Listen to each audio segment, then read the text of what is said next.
de su país el empresario y dirigente político boliviano Samuel Doria Medina. Doria Medina, quien fue contendor en las últimas elecciones del presidente Morales y según algunas encuestas tendría posibilidades de disputarle la presidencia en la próxima contienda, enfrenta un juicio en su país por supuesto daño económico a la nación en un caso que tiene que ver con la cementera Fancesa. Fancesa fue nacionalizada por Evo Morales en el 2010, por lo que el gobierno debía pagarle una indemnización de más de 90 millones de dólares, cosa que no ha sucedido. Señor Samuel Doria Medina, bienvenido. Buenas tardes, Claudia, estoy a sus órdenes. Bueno, usted pidió un permiso de viaje para informar a sus socios de Fancesa sobre la demora en el pago de la indemnización. ¿Qué respuesta recibió de ellos? Bueno, efectivamente, Claudia, si bien sabemos que en Bolivia se necesitan cambios importantes, profundos, el problema es que hay un gobierno que no tiene un norte, que ha perdido el horizonte estratégico, que está tomando medidas que han probado ser inadecuadas en la ex Unión Soviética, en Cuba, como este tipo de nacionalizaciones a la industria que más empleos genera en Bolivia.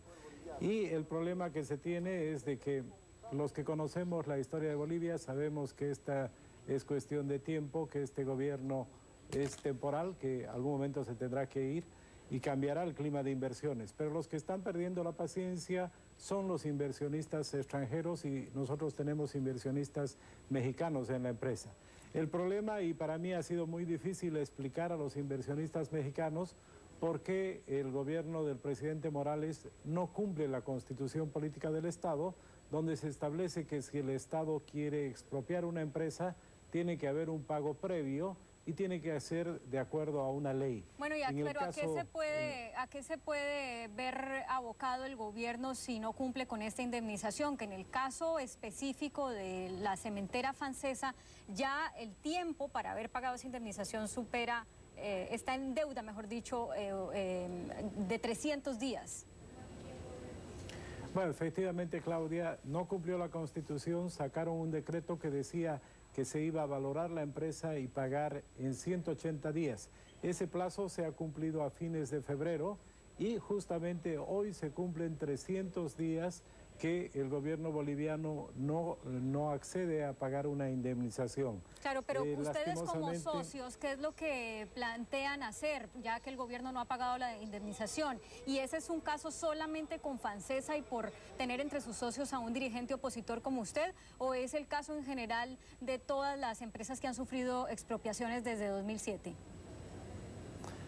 Claudia, este es el único caso. Yo soy el único boliviano al que se le ha expropiado acciones de una empresa, de una industria, y ya quisiéramos nosotros que nos den el tratamiento que les dan o que les dieron a las transnacionales. A las transnacionales del petróleo que se les nacionalizó, se les pagó inmediatamente sin ningún reclamo, no se les inició un juicio a ninguno de ellos, y está claro que en mi caso son represalias o castigo político por opinar de manera diferente que el gobierno del presidente Morales. Claro, pero ¿van a tomar ustedes alguna acción legal, le pregunto de nuevo, por no haber recibido aún esa indemnización?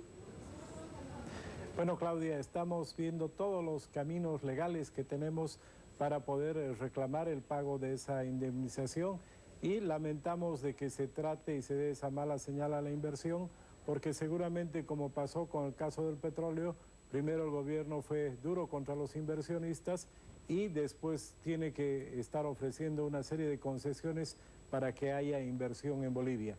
Esperemos que esto se pueda resolver y no tengamos que llegar a un arbitraje internacional al que tienen derecho los inversionistas extranjeros. El caso suyo me parece un poco particular porque en este programa hemos tenido la oportunidad de entrevistar a magistrados bolivianos que se han quejado ante la Comisión Interamericana de Derechos Humanos, que han llevado sus procesos judiciales en Bolivia a observación de organismos internacionales porque se consideran perseguidos o algunos incluso han sido llevados a la cárcel. En el caso suyo, bueno, usted no ha sido llevado a la cárcel, está siendo investigado y además le dan un permiso para que salga del país, se reúna con sus socios y vuelva y entre. ¿Por qué cree que hay un tratamiento diferente en el caso suyo que es más duro con otros que han pasado por este programa también? Mire, Claudia, yo no soy un funcionario público En los otros casos son exfuncionarios públicos a los que los están acusando, en la mayor parte de los casos sin un proceso debido, sin respetar la presunción de inocencia. En mi caso, este gobierno ha tratado de enjuiciarme por muchos motivos, pero se les han caído todas sus acciones judiciales. En el mes de diciembre el gobierno de Morales elevó el precio de la gasolina en 80%, generando pánico en la población, generando inflación, y el gobierno me inició 4 juicios acusándome de ser el responsable de haber generado salida de recursos del sistema financiero, de haber generado pánico en la población. Obviamente esa acusación se cayó, no pudo prosperar porque yo en ningún momento generé pánico con mis críticas hacia ese tipo de medidas. Sí. Ahora Doria, se me acusa de... Señor Doria Medina, se me acaba el tiempo, pero solamente respóndame sí o no va a ser candidato en la próxima contienda presidencial. Claudia, lo importante es generar una alternativa en Bolivia. Faltan todavía 4 años para las próximas elecciones y lo que está pasando en Bolivia es que la población se da cuenta que este gobierno no va atrás ni adelante y ¿Pero por sí eso o no? empiezan a moverse las elecciones. ¿Pero sí o no sabe? Bueno, Claudia, no ha llegado el momento para tomar esa decisión. Las elecciones son el 2014. Bueno, señor Samuel Doria Medina, empresario y dirigente político boliviano, buen viaje de regreso a su país hasta el 30 de junio. Tiene permiso para estar fuera de él. Gracias por acompañarnos. Gracias a usted. Vamos a ver cuáles son las noticias más destacadas ahora.